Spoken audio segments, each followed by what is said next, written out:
11টি পরামর্শ বা নাসিহা আপনাদের প্রতি আমার। নাম্বার 1, কোরআন এবং হাদিসের জ্ঞান অর্জন করা। এটা সকল পুরুষ এবং নারী সকলের জন্য ফরজ। কোরআন এবং হাদিসের জ্ঞান অর্জন করা আমাদের জন্য ফরজ। আমরা অনেকেই আছি যারা ইসলামের ফরজ বিধিবিধানগুলো জানি না। আমাদের যেগুলো অবশ্য কর্তব্য সেগুলো আমরা অনেকে জানি না, শুধু নামে মুসলমান। গতানুগতিক কিছু কাজ করি, হাতে গোনা কিছু ইসলামের নামে কাজ করি, বাস মনে করেছি আমি মুসলমান হয়েছি। আপনাকে ঈমান সম্পর্কে জানতে হবে। আপনার ঈমান কিভাবে আনতে হবে, কি কোন কোন বিষয়ের প্রতি বিশ্বাস থাকতে হবে, কি বিশ্বাস থাকতে হবে, আল্লাহ সম্পর্কে বিশ্বাস থাকতে হবে। ঈমান সম্পর্কে অনেক ভুল ধারণা আমাদের আছে। আমরা আল্লাহ সম্পর্কে বিস্তারিত জানি না, আখিরাত সম্পর্কে জানি না, নবী রাসূল সম্পর্কে জানি না। এগুলো সম্পর্কে সঠিক জ্ঞান অর্জন করতে হবে। 5 ওয়াক্ত নামাজ এর বিধিবিধানগুলো, কখন কোনটা পড়তে হয়, ওয়াক্ত কখন থাকে কখন যায়, অনেক মহিলা আছেন জানেন না, অনেক নারীরা আছেন, অনেক পুরুষরা আছেন জানেন না। এগুলো জানতে হবে। ইসলামকে জানাটা অনেক গুরুত্বপূর্ণ। আর জানার জন্য কোরআনে কারীম বুঝে পড়বেন, হাদিস বুঝে পড়বেন, মাসলা মাসাইলের বই পুস্তক বুঝে পড়বেন ওলামাদের তত্ত্বাবধানে থেকে, এবং কোরআন এবং হাদিস শেখার যত ভালো আয়োজন উদ্যোগ আছে সেগুলোতে শামিল হবেন, জ্ঞান অর্জন করবেন। এটা ইসলামের গুরুত্বপূর্ণ একটা ব্যাপার। জ্ঞান অর্জন যদি না করেন তাহলে আপনি ইসলামের কোনো কাজ করতে পারবেন। ইসলামের সব কিছুর আগে হলো জ্ঞান অর্জন করা। সব কিছুর আগে ইসলাম সম্পর্কে ইলম অর্জন করতে হবে, কোরআন হাদিসের নলেজ অর্জন করতে হবে। নাম্বার 2, 5 ওয়াক্ত নামাজ। নবী সাল্লাল্লাহু আলাইহি সাল্লাম জান্নাতে, মেয়েদের জান্নাতে যাওয়ার শর্টকাট যে সিলেবাস দিয়েছেন, শর্টকাট যে ওয়ে বলেছেন, 4টা শর্ত দিয়েছেন। এর মধ্যে থেকে একটা হলো 5 ওয়াক্ত নামাজ ঠিকঠাক মতো যদি আদায় করেন। অনেক মহিলারা আছেন জোহরের নামাজ আসরের সময় গিয়ে আদায় করেন, আসরের কাছাকাছি আদায় করেন, কারণ গৃহস্থলী কাজে ব্যস্ত থাকেন, রান্নাবাড়ার কাজে ব্যস্ত থাকেন, গা গোসল নিয়ে ব্যস্ত থাকেন। করছি করে এই রান্নাবাড়া করা, সবাইকে খাবার দাবার দেওয়া, ছেলে মেয়েকে খাবার দাবার দেওয়া, ঘর ইত্যাদি মোছা ধোয়া, এগুলো করতে করতে, নিজের গোসল টোসল করতে করতে 3টা 3:30 বেজে যায়। অনেক সময় আসরের ওয়াক্তের কাছাকাছি গিয়ে তারপর জোহরের নামাজ আদায় করেন। খুবই গর্হিত একটা কাজ। আমার মা বোনরা সতর্ক থাকবেন এ ব্যাপারে, যে নামাজ সময় মতো আদায় করতে হবে। শয়তান আপনাদেরকে একটা ভুল কথা বলে ধোঁকা দেয়, সেটা হলো যে আমি রান্নাবাড়া করছি যে পোশাকে, এই পোশাকে কিভাবে নামাজ পড়বো, তাহলে আমি গোসল টোসল করে একটা নামাজ পড়বো। আর গোসল তো আর সহজে করা হয় না। রান্নাবাড়ার পরে সবাই বাড়ায় খাওয়াই দেওয়া, এরপরে ঘর দুয়ার পরিষ্কার করা, এরপরে সব কাজ শেষে গোসল করা, তারপরে গোসল করে এসে নামাজ পড়া, এসব করতে করতে শয়তান আপনার নামাজটা অনেক পিছায়া দেয়। মনে রাখবেন, আপনি যে পোশাকে কাজ করতেছেন ওই পোশাকে যদি দুর্গন্ধ না থাকে, খারাপ না থাকে, ভালো পোশাক হয়, তো ওই পোশাকে আপনি নামাজ পড়তে পারবেন। দুর্গন্ধ থাকলেও শরীরকে ফ্রেশ করার ব্যবস্থা আছে, আপনি ফ্রেশ করে আপনি নামাজে দাঁড়ায় যাবেন। এরপর নামাজ পড়ে বাকি কাজ করবেন। কাজকে বলবেন না যে নামাজকে বলবেন না যে আমার অনেক কাজ আছে, এগুলো শেষ করে নামাজ পড়বো। শয়তান আমাদেরকে ধোঁকা দেয়। এই জন্য মা বোনরা 5 ওয়াক্ত নামাজ সময় মতো আদায় করবেন, ঠিকঠাক মতো আদায় করবেন। অনেক মা বোনরা আপনারা নামাজ পড়েন, নামাজ হয় না। বাংলাদেশে বেশিরভাগ মহিলাদের, নারীদের মধ্যে একটা ভুল আছে নামাজ প্রসঙ্গে, সেটা হলো যে নামাজের মধ্যে সতরটা ভালো করে ঢাকেন না। সতর কি? মেয়েদের নামাজের মধ্যে মুখমণ্ডল ছাড়া, 2 হাতের কবজি ছাড়া তাদের মাথা থেকে পা পর্যন্ত পুরো শরীর তারা ঢেকে রাখবে। আজকাল নামাজের ওড়না পাওয়া যায়, এই ওড়নাগুলো পড়লে এই মুখমণ্ডল ছাড়া 2 হাত এক সহকারে ঢাকা থাকে, এভাবে ঢেকে রাখতে হবে। আপনি যদি নামাজ পড়েন আপনার গলা দেখা যায়, আপনার কাঁধের কিছু অংশ দেখা যায়, চুল দেখা যায়, আপনার হাতের কনুই দেখা যায়, তাহলে সেক্ষেত্রে কিন্তু আপনার নামাজ হবে। পুরো নামাজ জুড়ে এরকম খালি থাকে এগুলো, তাহলে নামাজ হবে না। অনেক বোনরা এটা জানেন না, তাহলে নামাজটা ঠিকঠাক মতো পড়তে হবে। জান্নাতে যাওয়ার জন্য এটা পূর্ব শর্ত, নাম্বার 2। নাম্বার 3, রমজান মাসে রোজা রাখা। রোজা রাখার ক্ষেত্রে আলহামদুলিল্লাহ মা বোনরা রাখেন সাধারণত, কিন্তু রোজা রেখে গীবত, মিথ্যা, শেকায়েত, মানুষের পেছনে সমালোচনা করা, এগুলো করলে গীবত নষ্ট হয়ে যায়, রোজা নষ্ট হয়ে যায়। এগুলো করা যাবে না, এগুলোতে বেঁচে থাকতে হবে। সেই সাথে অনেক মা বোন আছেন একটু সন্তান গর্ভে আসছে, কিন্তু সন্তান দুধ কিংবা সন্তান দুধ পান করে, এই অজুহাত দিয়ে তিনি দেখা যায় যে রমজানের রোজা ঠিক মতো রাখেন না। এটা ভুল। বরং সামান্য একটু ঠুনকো অজুহাতে রমজানের রোজা বাদ দেওয়া যাবে না। যতক্ষণ পর্যন্ত শক্তি সামর্থ্য আছে রমজান রোজা ঠিক মতো রাখতে হবে। নাম্বার 3। 4 নম্বর হলো স্বামীর আনুগত্য করা। আমি সবসময় বলি এটা হলো মহিলাদের জন্য তিতা করল্লার আমল। তিতা করল্লা দিয়ে জুস বানায় খাওয়ানো, এটা যেরকম কষ্টের কাজ মানুষের জন্য, ঠিক একইভাবে মহিলাদের জন্য স্বামীর কথা শোনাটা এরকম কষ্টের কাজ। অনেক মহিলা আছে নামাজ পড়তে রাজি আছি, রোজা রাখতে রাজি আছি, তাসবিহ তাহলিল করতে রাজি আছি, কোরআন পড়তে রাজি আছি, মগর পুরুষের স্বামীর কথা শুনবো না। কেন তার কথা শুনবো কেন? আমি কি কম বুঝি? এই মানসিকতা আজ পশ্চিমা অপসংস্কৃতির যে ছোঁয়া আমাদের সমাজে এসেছে, লেগেছে, এটার কারণে আমাদের মা বোনদের মধ্যে তৈরি হয়েছে। এটা কখনো আমাদেরকে সুখী করতে পারে না। একটা ছোট মুদি দোকানেও একজনকে দায়িত্বশীল মানতে হয়, একজন মালিক হয়, আরেকজন অধীনস্থ হয়, একজন ম্যানেজার হয়, আরেকজন তার কর্মী হয়। এতটুক চেইন অফ কমান্ড যদি ঠিক না থাকে, তাহলে একটা ছোট দোকানও সুশৃঙ্খলভাবে চলতে পারে না, সেটাও বিশৃঙ্খল হয়ে যাবে। তাহলে একটা সংসার, একটা পরিবারে একজনকে মুরব্বী না মানলে কিভাবে সেটা চলতে পারে? অবশ্যই একজন নারী তার স্বামীকে অভিভাবক মানবেন, মুরব্বী মানবেন, তাকে মেনে চলবেন। শুধু ইসলামই বলে নেই, পশ্চিমা দুনিয়ার মানুষরাও স্বীকার করে।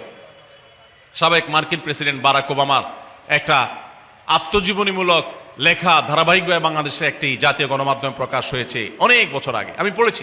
সেখানে তিনি পরিষ্কার করে বলেছেন যে আমার দাদি নানিরা পারিবারিক জীবনে যতটা সুখী ছিল, এখন আমাদের স্ত্রী, আমাদের মেয়েরা ততটা সুখী না।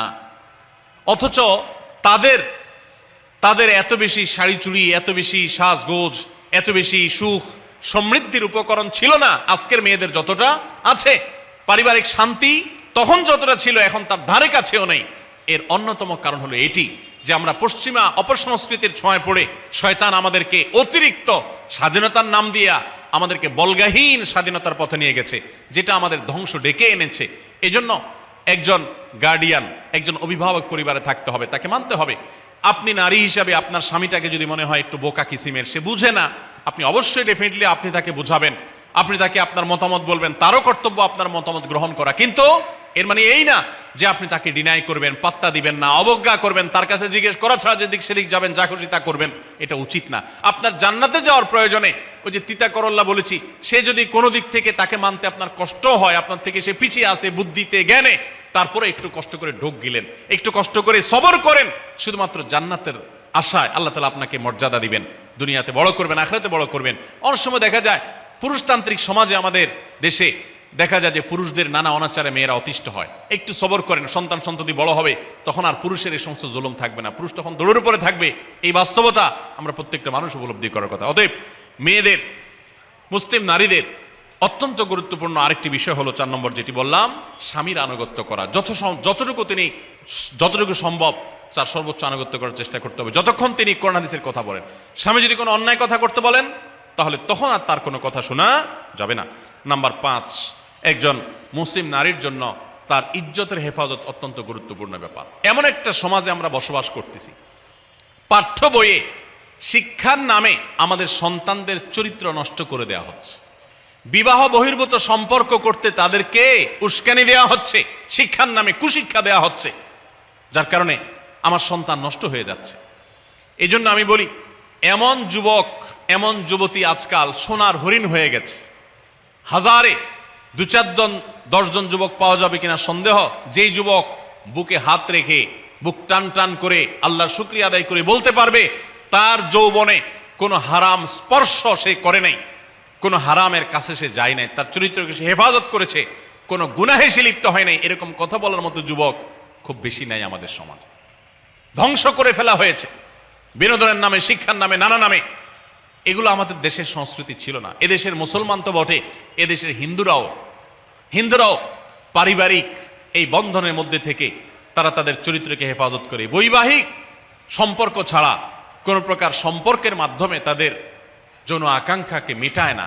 এটা এদেশের মাটির, এদেশের কালচার, এদেশের মানুষের কালচার, এদেশের সকল ধরনের মানুষের কালচার, কিন্তু এদেশের সেই সংস্কৃতিকে ধ্বংস করে দেওয়া হচ্ছে ছোট ছোট বাচ্চাদের বইয়ে এই বিবাহ বহির্ভূত সম্পর্কের কথা বলে। এই জন্য সচ্চরিত্র এখন সোনার হরিণ হয়ে গেছে।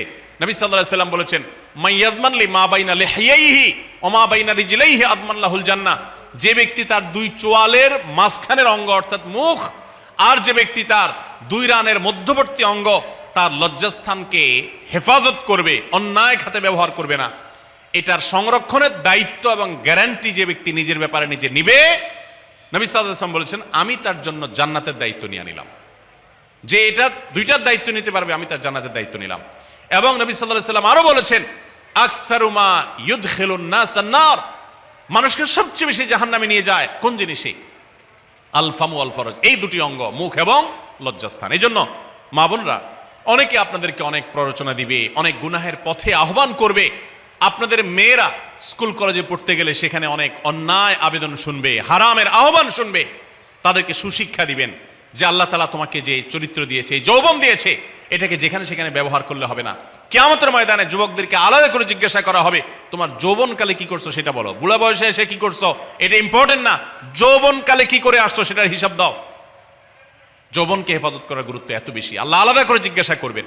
এই জন্য মা বোনদের কর্তব্য তাদের মেয়েদেরকে, ছেলেদেরকে অসৎ চরিত্রতা থেকে হেফাজত করবেন, সংরক্ষণ করবেন, তাদেরকে বুঝাবেন, তাদেরকে সেভাবে বড় করবেন যে বিয়ে শাদীর মাধ্যমে, সাংসারিক জীবনের মাধ্যমে তোমরা তোমাদের এই জীবনকে তোমরা উপভোগ করবে। আল্লাহ তাআলা তোমাদের জন্য যে নেয়ামত রেখেছেন সেই নেয়ামত তোমরা পাবে, কিন্তু অবৈধ উপায়ে কখনো তোমরা সেদিকে পা বাড়াবে না। যারা বাড়ায় তাদের দুনিয়াতেই ধ্বংস হয়, আখিরাত তো আছেই। এই অবৈধ সম্পর্ক করে সুখে থাকে খুব কম মানুষ। যারা যত বেশি এই জগতে যায় তারা তত বেশি অসুখী থাকে দাম্পত্য জীবনে। অতএব একজন নারী তার 5 নম্বর গুরুত্বপূর্ণ বিষয় হলো তার ইজ্জতের হেফাজত, লজ্জাস্থানের হেফাজত এবং তার চরিত্রের হেফাজত। আল্লাহ তাআলা আমাদের মা বোনদেরকে সেই তৌফিক দান করুন। অনেক সময় দেখা যায় যে সবই ঠিক আছে, আপনি সোশ্যাল মিডিয়াতে পুরুষের ছবি দেখে, ভিডিও দেখে আপনি হারাম আনন্দ পাচ্ছেন।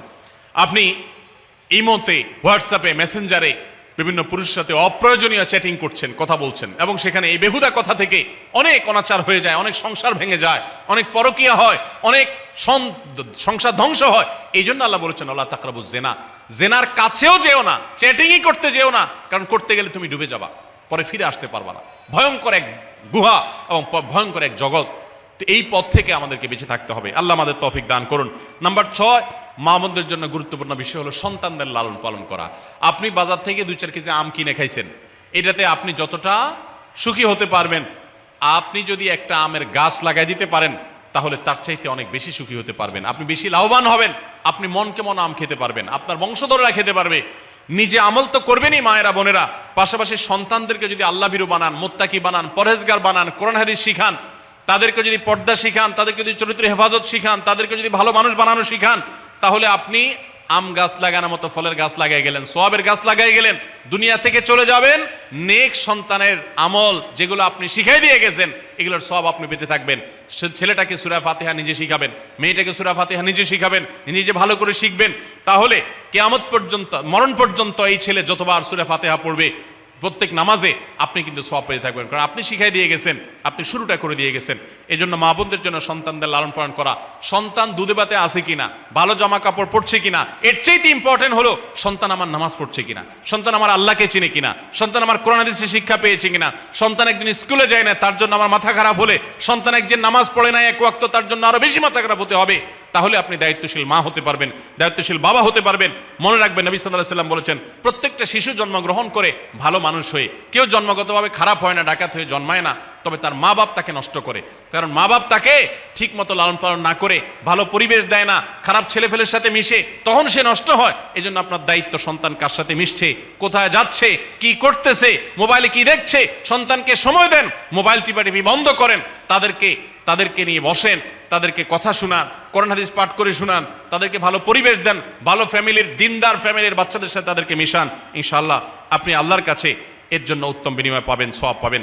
নাম্বার 7, মা বোনরা বিশেষ করে আপনাদের জন্য গুরুত্বপূর্ণ হলো কৃতজ্ঞতা আদায় করবেন। পুরুষদের জন্য গুরুত্বপূর্ণ, কিন্তু মা বোনদের জন্য বিশেষ গুরুত্বপূর্ণ এই জন্য যে নবী সাল্লাল্লাহু আলাইহি ওয়াসাল্লাম বলেছেন, তিনি জাহান্নামে নারীদেরকে যে দেখেছেন, তাকে যে দেখানো হয়েছে মেরাজে, যে প্রচুর সংখ্যক নারীরা জাহান্নামে, এর অন্যতম একটা কারণ ছিল নেয়ামতের নাশকরি করা। পুরুষদের মধ্যেও নাশকরির কারণে বহু পুরুষ জাহান্নামে যাবে। মা বোনরা স্বামী এবং নিজের জগতে যতটুকু আল্লাহ তাআলা দিয়েছেন এতটুকুর উপর শুকর আদায় করবেন। আপনার স্বামী মানুষটা হয়তো মুখটা খারাপ কিন্তু তার শরীরটা ভালো আছে, সে আপনাকে উপার্জন করে এনে খাওয়ায়। অনেক মহিলা আছে তার স্বামী হয়তো অ্যাক্সিডেন্ট করে পঙ্গু হয়ে গেছে, সে হয়তো বিছানা শুয়ে বাকি জীবন কাটিয়েছে, তার কষ্টের কোনো শেষ নাই। আপনার স্বামী হয়তো বা তার কোনো দিক থেকে দুর্বলতা আছে, আবার বহু দিক থেকে তার ভালো গুণ আছে। একই কথা পুরুষদের জন্য ইসলাম নির্দেশ করেছে যে তার স্ত্রীর একটা গুণ খারাপ দেখে যদি তার কষ্ট লাগে তো সে চিন্তা করলে 10টা গুণ ভালো দেখবে, সেটা দেখে শুকর আদায় করা উচিত। এই শুকরিয়া আদায় করা ছাড়া পুরুষ হোক নারী হোক কে আল্লাহর প্রিয় বান্দা হতে পারবে না। এই জন্য আল্লাহর কাছে শুকরিয়া আদায় করবেন। মায়েরা বিশেষ করে শ্বশুরের বাড়িতে যাওয়ার পর প্রথম অনেক কষ্ট হয়। আমি সবসময় বলি শ্বশুর বাড়িতে যাওয়ার পর মেয়েরা আমাদের দেশে নানান জুলুম নির্যাতন সহ্য করতে হয়। শাশুড়ি বাঁকা চোখে দেখে, সব শাশুড়ি না, অনেক শাশুড়ি, অনেক সময় ননদরা বাঁকা চোখে দেখে, স্বামী লোকটা জ্বালায় নানাভাবে, দেবররা জ্বালায় নানানভাবে, মানুষ খোঁচাখুচি করে কষ্ট দেয়। একটু ধৈর্য ধারণ করেন, আল্লাহ তাআলা আপনার সংসারে যখন 2-4টা সন্তান দিবে, এরা যখন বড় হয়ে যাবে, এগুলো সব আপনার বাহিনী হয়ে যাবে, তখন দেখবেন ওই বুড়া আস্তে আস্তে চুপসে গেছে, বুড়ার বড় কোনো গলা নাই, বড় কোনো কথা নাই, কারণ পোলাপান সব মায়ের পক্ষে থাকে, বুড়া সব আস্তে আস্তে সাইজ হয়ে যায়। এই জন্য মা বোনরা সবর করবেন, ধৈর্য ধারণ করবেন, খবরদার ধৈর্য হারা হবেন না, শুকর আদায় করবেন। নাম্বার 8, কখনো মুখ খারাপ করবেন না, গালিগালাজ করবেন না, অভিশাপ দিবেন না। অনেক সময় পোলাপান একটু উল্টাপাল্টা করলে তাদেরকে অনেক মা অভিশাপ দিয়ে দেন, গজব ঠাডা দিয়ে দেন, বদদোয়া করেন, মুখ দিয়ে খারাপ কথা বলে ফেলেন। এগুলো খুব খারাপ জিনিস। নবী সাল্লাল্লাহু আলাইহি ওয়াসাল্লাম বলেছেন, যদি কাউকে গজব ঠাডা দেওয়া হয় তো এটার উপযুক্ত না হলে যে দেয় তার উপরে এসে পড়ে, এরকম ভয়াবহ একটা বিষয়। এই জন্য কোন অবস্থাতে এগুলো যেন না হয়। এবং মেয়েদের জাহান্নামে যাওয়ার বেশি জাহান্নামে যাওয়ার অন্যতম একটা কারণ এটাও যে তাদের মধ্যে, অনেকের মধ্যে, আমি সবার কথা বলছি না, যে এই ধরনের গালিগালাজ করা, অভিশাপ দেওয়ার বৎস্বভাব আছে। এই বৎস্বভাব বহু পুরুষের মধ্যেও আছে, সবাইকে ছাড়তে হবে। নাম্বার 9, আত্মীয়তার বন্ধন রক্ষা করার পরে দায়িত্বশীল হতে হবে। স্বামীকে স্বামীর ভাই বোনের সাথে সম্পর্ক ভালো রাখতে কখনো বাধা দিবেন না। অনেক মহিলা আছে বোকার মতো কাজ করে। স্বামী যদি স্বামীর ভাইকে টাকা পয়সা দেয় সে অপছন্দ করে, স্বামী যদি স্বামীর বোনকে টাকা পয়সা দেয় সে এটাকে পছন্দ করে না, মা বাবার খোঁজ খবর বেশি নিলে তার কাছে ভালো লাগে না। এই মহিলা হলো নির্বোধ। কেন নির্বোধ?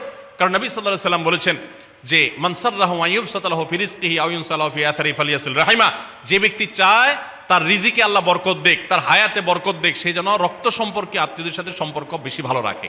তাহলে আপনার স্বামীর রিজিক বেশি হোক, টাকা পয়সা বেশি হোক, তার হায়াতে বরকত হোক, এটা যদি আপনি চান তাহলে আপনি বরং তারা উৎসাহিত করা উচিত। তোমার ভাইটার খবর নাও, তোমার বোনটার বাড়িতে যাও, তোমার মা বাপের খেদমত করো, তাদের সাথে যত সম্পৃক্ত থাকবে আপনার স্বামীতে আল্লাহ তাআলা তত বরকত দান করবেন। এই জন্য তাকে সেটা করবেন। আবার পুরুষদেরও উচিত মেয়েদেরকে সুযোগ দেওয়া, তারা তাদের বাপ, মেয়েরও তো কর্তব্য আছে তার বাপ মার প্রতি, বাপ মার খেদমত করবে, বাপ মার জন্য হাদিয়া তোফা দিবে। অনেক পুরুষরা আছে মেয়েদের পাওনা অধিকারই দেয় না, হাদিয়া তোফা কোত্থেকে দিবে, তাদের মহরটাই দেয় না, তাদের হাত খরচ দেয় না। আলাদা কিছু হাত খরচ দেওয়া উচিত, যে তার মতো সে খরচ করবে, তার মা বাপের জন্য খরচ করবে। এগুলোর বিনিময়ে আমরা আল্লাহর কাছে জান্নাত পাবো। অতএব এই আত্মীয়তার সম্পর্ক রক্ষা করা গুরুত্বপূর্ণ। নাম্বার 10, সাদাকা করবেন। সাদাকা জাহান্নাম থেকে মুক্তির কারণ। নবী সাল্লাল্লাহু আলাইহি ওয়াসাল্লাম জাহান্নামের ব্যাপারে সতর্ক করেছেন আপনাদেরকে, আমাদের সবাইকে। অতএব সাদাকা দিলে জাহান্নাম থেকে মুক্তির একটা পথ আমরা পাই, সুগম হয়। এবং নবী সাল্লাল্লাহু আলাইহি ওয়াসাল্লামের সময় মহিলা সাহাবীরা তাদের গহনা খুলে আল্লাহর রাস্তায় দান করতেন। এজন্য মসজিদ, মাদ্রাসা, বিভিন্ন গুরুত্বপূর্ণ যে দানের খাতগুলো আছে সেগুলোতে বেশি বেশি দান করবেন, বেশি বেশি আল্লাহর রাস্তায় ব্যয় করবেন, যতটুকু তৌফিক আছে ততটুকু। এখন মহিলারা দান করবে কোত্থেকে? পুরুষরা মহরের টাকাই পরিশোধ করে না, বেচারে দান করবে কোত্থেকে? এই জন্য পুরুষরা দায়ী হবে। এবং মহিলারাও তাদের মহরের টাকা যেন অনাদায় না থাকে, তারা যেভাবে চেষ্টা করলে হয় সেভাবে চেষ্টা করবেন। এবং তাদের হাত খরচ আলাদা দেওয়া উচিত, এবং তারা পর্দার মধ্যে থেকে তাদের মতো উপার্জনও করতে পারেন, সেটাও শরীয়ত তাদের জন্য সুযোগ রেখেছে। যেভাবে হোক তারাও সাদাকার চেষ্টা করবেন। 11 নম্বর সর্বশেষ হলো সময়ের অপচয় করবেন না। এখন এমন একটা সময় চলছে, বেশিরভাগ মানুষ জাহান্নামে যাবে যেই কারণে আজকের যুগে সবচেয়ে বেশি আমরা বিপদগামিতার মুখে যাচ্ছি, যে কারণে সেটার অন্যতম হলো এই স্মার্টফোনের অপব্যবহার। আমরা অনেকে আছি টেলিভিশনের বিভিন্ন সিরিয়ালে আসক্ত, অনেকে আছি বিভিন্ন নাটক সিনেমায় আসক্ত, অনেকে আছি ফেসবুক এবং ইউটিউব এগুলোতে আসক্ত। বিশেষ করে মা বোনদেরকে বলছি, অনেকেই আছেন এখনো রিমোট ছাড়া তার পেটের ভাত হজম হয় না, সারাদিন রিমোট হাতে বসে থাকেন, একটা পর একটা সিরিয়াল এবং চ্যানেল পাল্টাতে থাকেন। মনে রাখবেন, সফল ইমানদার হতে হলে এই অনর্থক কাজ না ছাড়লে আপনি সফল ইমানদার হতে পারবেন না। অনেকে নামাজও পড়ে আবার সিরিয়ালও দেখে, অনেকে আছেন ফেসবুকে ঘন্টাকে ঘন্টা, ইউটিউবে ঘন্টা ঘন্টা সময় নষ্ট করেন। এর জন্য আল্লাহর কাছে জবাবদিহি করতে হবে। কিয়ামতের ময়দানে আল্লাহ তাআলা কয়েকটা প্রশ্ন উত্তর দেওয়া ছাড়া একজন মানুষকেও নড়তে দিবেন না। এর ভিতরে একটা হলো যে তোমার সারা জীবনে কি অর্জন করেছো। সময়ের অপচয় করা যাবে না। সময় হলো জীবনের সবচেয়ে মূল্যবান সম্পদ। অতএব আল্লাহ তাআলা আমাদের সবাইকে জীবনের এই অমূল্য সম্পদ সময়কে সংরক্ষণ করার তৌফিক দান করুন। মা বোনরা, আপনাদেরকে আমি আল্লাহর ওয়াস্তে উপদেশ করতেছি, যারা বদভ্যাস আছে ফেসবুক ইউটিউবে ঘন্টা ঘন্টা পড়ে থাকার, প্রয়োজনে এগুলো সব ডিলিট করে দেন মোবাইল থেকে। প্রয়োজনে আপনি এই মোবাইল বিক্রি করে বাটন ফোনে চলে যান। নিজের বদভ্যাসকে নিয়ন্ত্রণ করতে না পারলে প্রথমে চেষ্টা করেন, এরপর না পারলে প্রয়োজনে বাদ দিয়ে দেন। আল্লাহর জন্য যদি এই ত্যাগটা করেন, কিয়ামতের ময়দানে বলতে পারেন, আল্লাহ গুনাহ থেকে বাঁচার জন্য, তোমাকে খুশি করার জন্য আমি স্মার্টফোন পর্যন্ত রাখি নাই, বাটন ফোনে চলে গেছি। আল্লাহ তাআলা খুশি হবেন ইনশাআল্লাহ বিইذنিল্লাহ। বহু মায়েরা তাদের সন্তান নষ্ট হয়ে যাচ্ছে এই মোবাইলের আসক্তি, সিরিয়ালের আসক্তির কারণে। তাদের স্বামীর সাথে সম্পর্ক নষ্ট হয়ে যাচ্ছে এই সমস্ত আসক্তির কারণে। অনেক গুনাহের পথে তারা চলে যাচ্ছেন এই সমস্ত আসক্তির কারণে। এই জন্য এগুলোকে নিয়ন্ত্রণ না করলে আপনি কখনো নেককার হতে পারবেন না। আপনার সন্তানকে মোবাইল দেখে খাওয়াবেন না, আমি আমার সন্তানকে মোবাইল দেখা খাওয়াই না। আমরা সব জায়গায় বলি মোবাইল দেখা, কার্টুন দেখায়, মোবাইল দেখায় বাচ্চাকে খাওয়াবেন না। বাচ্চা কাচ্চা এখন ক্রেজি হয়, আধপাগল কিসিমের হয়, জিদি হয়, বদমেজাজি হয়, ভাঙচুর করে। কেন হয়? কারণ সারাদিন আপনি ওর মোবাইলে কি দেখান? কার্টুন দেখান। কার্টুন মানে কি? মার মার, কাট কাট, হ্যাঁ, সবকিছু ধ্বংস করে ফেলা, গুলি করা, বোমা মারা, হ্যাঁ, সাপ হয়ে সব খেয়ে ফেলা, এটাই তো।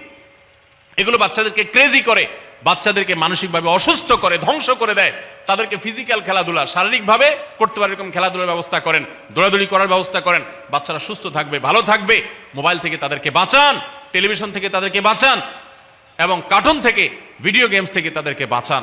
না বাঁচাতে পারলে আপনার দুনিয়া আখিরাত সব ধ্বংস হয়ে যাবে। অতএব আজকের এই মাহফিল থেকে আসুন, প্রতিজ্ঞা করি যে আমরা সময় নষ্ট করব না, সময়ের অপচয় করব না, প্রয়োজন ছাড়া মোবাইল হাতাহাতি ঘাটাঘাটি করব না, ঘন্টায় ঘন্টা মোবাইলকে সময় দিব না।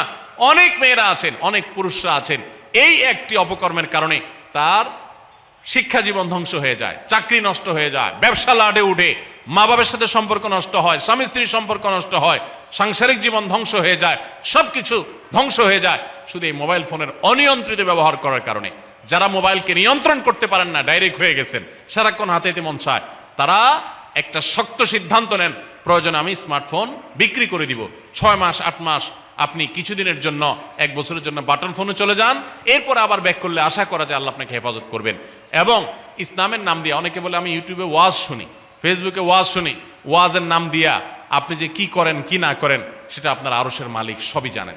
অতএব যে ওয়াজ শুনতে গিয়ে আপনার আকাম কুকাম করা লাগে, খারাপ জিনিস দেখা লাগে, ওই ওয়াজ শোনার কথা আপনাকে ইসলাম বলে নেই।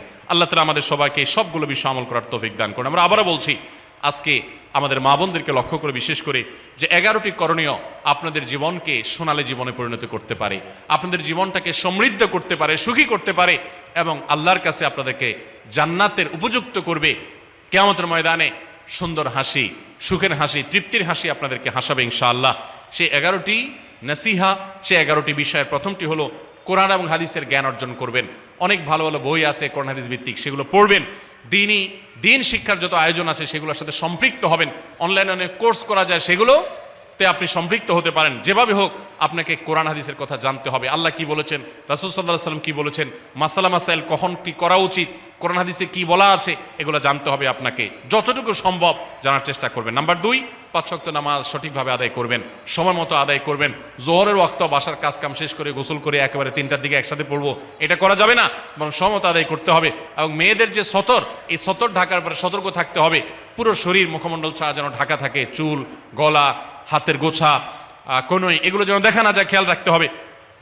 এবং নামাজ ধীরে ধীরে পড়তে হবে। অনেক মহিলা অনেক দ্রুততার সাথে নামাজ পড়েন, এবার পড়লে হবে না। নাম্বার 3, রমজানের রোজা ঠিক মতো রাখতে হবে, যথাযথভাবে রাখতে হবে। রোজা রেখে গীবত, শিকায়েত, মিথ্যা, গালমন্দ এগুলো করা যাবে না। নাম্বার 4, স্বামীর আনুগত্য করতে হবে। নিজের কাছে খারাপ লাগলেও একটু সবর করতে হবে, যতক্ষণ পর্যন্ত স্বামী ন্যায়সঙ্গত কথা বলে, অন্যায় কাজ করতে না বলে, গুনাহের কাজ করতে না বলে, ততক্ষণ পর্যন্ত তার কথা মানতে হবে। নিজের খারাপ লাগলেও মানবেন, আপনার জান্নাতের প্রয়োজনে, সুশৃঙ্খলার প্রয়োজনে, পারিবারিক শান্তির প্রয়োজনে। ইনশাআল্লাহ আপনি সুখে থাকবেন দুনিয়া এবং আখিরাত উভয় জগতে। নাম্বার 5, নিজের ইজ্জত সম্ভ্রম হেফাজত করবেন। অনলাইনে অফলাইনে কারোর সাথে হারাম সম্পর্ক করবেন না, কোনো গায়রে মারাম পুরুষ সাথে অযথা যোগাযোগ করবেন না, চ্যাটিং করবেন না, এবং সোশ্যাল মিডিয়াতে হারাম জিনিস দেখা থেকে নিজের চোখকে হেফাজত করবেন, বাঁচিয়ে রাখবেন।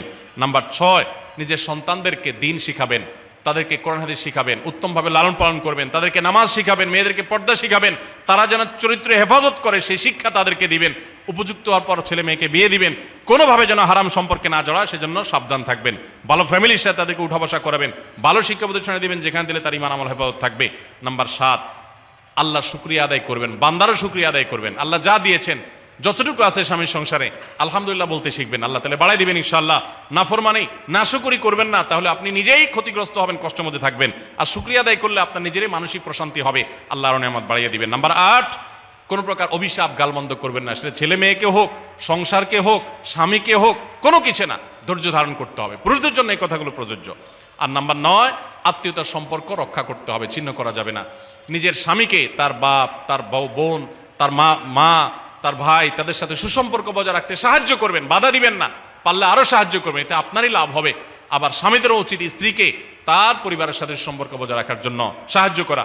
মেয়েদের উচিত তাদের মা, তাদের বোন, ভাই, তাদের সাথে আজকাল মোবাইলে যোগাযোগ করা যায়, খোঁজ খবর নেবেন, কথাবার্তা বলবেন। স্বামীর সংসারে আসছেন দেখে বাপের সংসার ভুলে যাবেন, সেটাও যেন না হয়, খেয়াল রাখতে হবে। নাম্বার 10, যতটুকু সম্ভব দান সাদাকা করবেন। দান সাদাকা জাহান্নাম থেকে মুক্তির কারণ হয়, সেটার জন্য সাধ্য অনুযায়ী করবেন। পুরুষরা তাদের জন্য এক্ষেত্রে হেল্প করবেন, যাতে তাদের মোহর ইত্যাদি দেওয়া, মাসে হাত খরচ কিছু দেওয়া, যাতে তারা সাদাকা করতে পারে সেই সুযোগ। আজকাল দেখা যায় অনেক মেয়েরা টাকা পয়সা পেলে মার্কেটে চলে যাবেন, কি কিনবে এটা নিয়ে অস্থির হয়ে যান। মার্কেটে আপনি যা দরকার হলে যাবেন, কেনা দরকার হলে কিনবেন, কিন্তু দানের জন্য একটা খাত রাখবেন। পারিবারিক সাদাকা বাক্স, একটা বাক্স রাখবেন, যে খুচরা টাকা পয়সা বা বিভিন্ন টাকা পয়সা ছেলে মেয়েরা রাখবে, আপনি রাখবেন, উৎসাহিত করবেন। এটা দিয়ে একটা গরিব ফ্যামিলি মুখে হাসি ফোটাবেন, একটা ভালো কাজ করবেন, পারিবারিকভাবে এরকম দানের ব্যবস্থা করবেন। বোনেরা, সর্বশেষ হলো সময় নষ্ট করবেন না সোশ্যাল মিডিয়াতে। আল্লাহর ওয়াস্তে এটা থেকে নিজেকে বাঁচাবার জন্য সংগ্রাম করেন। যারা এখনো এই রোগ থেকে বাঁচতে পারেন নাই, আল্লাহর কসম করে বলছি, দুনিয়ার জীবনটাই ধ্বংস হবে, অসুখী থাকবেন, অশান্তিতে থাকবেন, আখিরাতের ধ্বংস তো আছেই। অতএব ফেসবুক, ইউটিউব, এটা যদি আপনাকে দেখতে হয়, খারাপ কিছু যেন না আসে সেভাবে ফিল্টার করে নেবেন, এবং নিয়ন্ত্রিত নির্দিষ্ট সময়ের বেশি দেখবেন না। 10 মিনিট সকাল, দুপুর, রাত, এর বেশি বিকাল, আমি এর বেশি দেখবো না। ঘন্টায় ঘন্টা টিপবেন না। অনেক মহিলা আছে, স্বামীকে সময় দেওয়ার সুযোগ নাই, সন্তানের দিকে তাকাবার সুযোগ নাই, উনি টেলিভিশন এবং মোবাইলে আসক্ত, এবং এটা আমাদের সমাজকে ধ্বংস করে দিচ্ছে। নিজের খোঁজে নিজে করছেন, নিজের পায়ে কুঠারাঘাত করছেন।